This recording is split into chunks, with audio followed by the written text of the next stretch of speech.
Hi, I'm Ted Raddick with the Courier Sports Department. I'm joined, as usual, by Dave Hahnemann and Andy Wolf. Welcome to Week 3 of Chalk Talk, presented to you by our sponsor, Rhodes State College. Please be sure and check their website at rhodesstate.edu. All right, guys, we're going on 3 weeks into the season now, and we got two teams that have really jumped up and surprised some people this year. Andy, for the first time in forever. Yes, 2001. Elmwood. Yes. The Elmwood Royals are 2-0.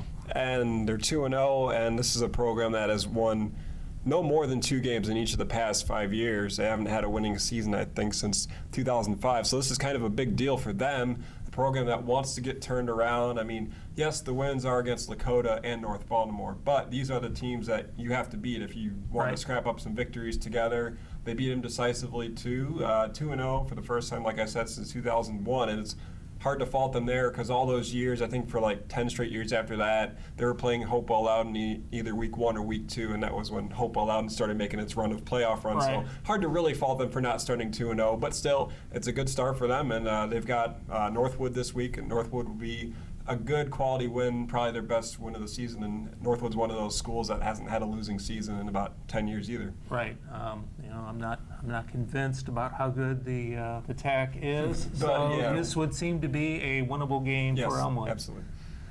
Dave, we got another team out there that's 2-0, and of course we are talking about everyone's favorite team, the Van Lew Wildcats. The Van Lew Wildcats. You got to love it. This is kind of what high school football is all about. Small little towns that, and over the years, people have always wondered, why doesn't this school consolidate? They graduate 12, 14, 15 kids a year. They are tiny, but they put out a football team every year, and because they're so small, everybody just expects it's an automatic win on your schedule, and they're proven different this year. I mean, they're scheduling some teams that they can compete with, can beat, and by golly, they're beating them. Yep. I think 17 kids on the team, 35 boys in the school, roughly. Yeah. This is a program, we've had some schools, like St. Wendland, for instance, who had to either cut a season short or not play a season. Right. Some other schools around here, Hardin Northern, I think Upper Saddle Valley did it one year. Yes. Van Lew has never missed a game, even when they had 11 or 12 available. Right, and that is amazing. That is, you got to love the pride and determination in that little town. If the season ended today, Van Lew is in the playoffs. Yes. But I don't think it ends today. It doesn't. No. Well, okay. They have Lipsick, I think, Friday, don't they? They do. Ooh. Yeah.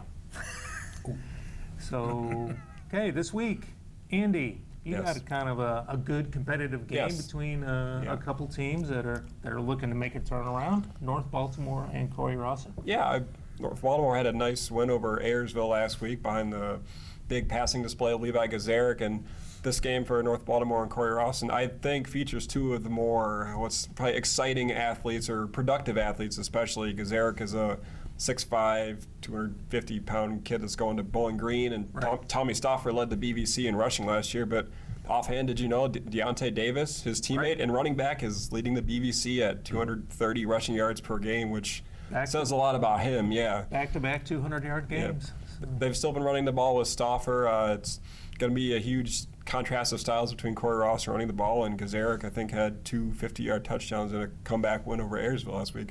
Should be exciting. A lot of points, a lot of yards. I look forward to it. Okay. Fans are going to enjoy it. Absolutely. Dave, Marysville comes to town, 2-0 against the 0-2 Trojans. I've heard of them, obviously. I don't know a lot about them. Tell me all about them. I wish I could. They're one of those. Finley's opened up with Anthony Wayne in Perrysburg. Marysville is a similar school, suburban area school, outskirts of Columbus. They made the playoffs a few years back. They have their head coach is in his 3rd year there. 4-6 his first year, 5-5 last year. They're 2-0 this year. He's trying to build that program up. I think they're going to come in here. They're predominantly a running team. They've got a real good running back, a guy named Casey Kilgore. He's going to Texas Tech to be a pitcher in baseball. He's that kind of an athlete. Okay. They turned him loose last week. He had 26 carries, 235 yards, and 4 touchdowns. So I think they're going to come in here and just try to establish things along the line of scrimmage, pound the ball, establish that running game, and Philly's going to have to come up with something to stop them. They've had trouble doing it. I mean, they're very young, and that we've seen that in their scores and stuff. Teams, they've stayed with teams for a while, but then those teams figure out where their weaknesses are, attack those weaknesses, and then they pull away from them. Okay. Friday night, I will be at Liberty Benton. Arlington comes and plays the Eagles. Arlington's 2-0. LB's 1-1. I don't know what to make of Liberty Benton. They've scored a lot of points. They've given up a lot of points. It's going to be an interesting battle. It's always a good one between these two.